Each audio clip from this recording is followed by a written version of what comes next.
गोव्याच्या निसर्गरम्य वातावरणात वसलेल्या श्री स्वामी समर्थ मठाच्या दारात पाऊल ठेवताच मनाला एक वेगळीच शांतता लाभली। आज आपण या मठाचे दर्शन घेणार आहोत। मठाच्या पायऱ्या चढून वर गेले तेव्हा भक्तीचा एक अनोखा सुगंध हवेत दरवळत होता। स्वामींना भेटायचं म्हणजे त्यांच्या भक्तांची गर्दी खूप जास्त, आणि हा छोटा पण होता लाईनीमध्ये। असे आम्ही सगळेजण पुरुष आणि स्त्री वेगवेगळ्या लाईनींमध्ये स्वामींच्या भेटीसाठी आतुरतेने बसलेलो होतो, आणि हळूहळू लाईन पुढे जात होती।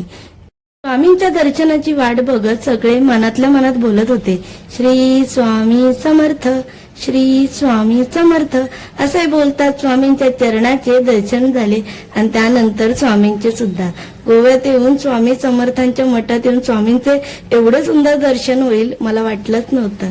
त्याच मंदिरामध्ये छोटूची पिंडी सुद्धा होती आणि नंदी महाराज सुद्धा होते। नंदी महाराजांचं दर्शन घेतलं आणि महादेवांच्या पिंडीचं सुद्धा दर्शन घेतलं। मंदिर खूप स्वच्छ, सुंदर आणि मोठं होतं। एवढी भव्य मंदिरं आहेत ना इथे, खरंच। आणि आयोजन पण खूप छान। इथे दर मंगळवारी महाप्रसाद दिला जातो। जेवढी लोक येते म्हणजे ऑब्विसली महाप्रसाद सगळ्यांसाठीच असतो, पण एवढं मोठं आयोजन ते पण दर मंगळवारी येथे असतं। इथे पालखी सोहळा सुद्धा असतो, त्यामुळे इथे पालखी सुद्धा आहे। मग काय, देवाचे दर्शन घेतलं, बाहेर आलो आणि इथे मोठं असं हे वडाचं झाड होतं, त्याला सर्वजण गोल गोल फेऱ्या मारत होते।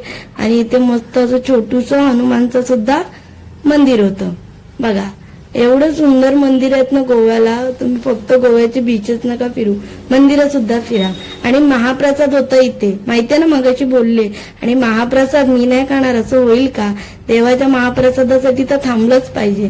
मग काय, लाईनीमध्ये लागलो आणि लाईनमध्ये लागल्याच ना तिथे खूप सारे ना बक्षिसं ठेवलेले।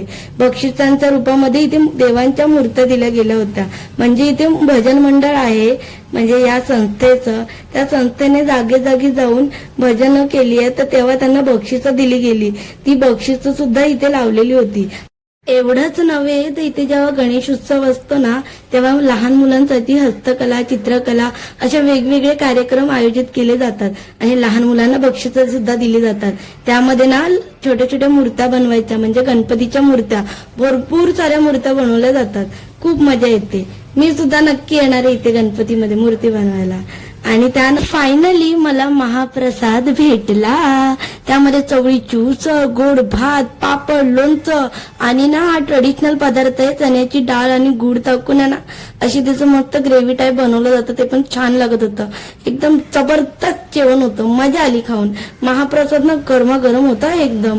आणि मग शेवटला स्वामींचे परत एकदा दर्शन घेतले आणि मग आम्ही तेथून निघालो। असं होता आमचा आजचा गोव्यातील स्वामी समर्थ मठाचा दर्शनाचा व्हिडिओ। तुम्हाला आवडला असेल तर नक्की लाईक करा, चॅनल नवीन असेल तर सबस्क्राईब करा। भेटूया आपण पुढच्या अशा एका नवीन व्हिडिओमध्ये। तोपर्यंत बाय बाय।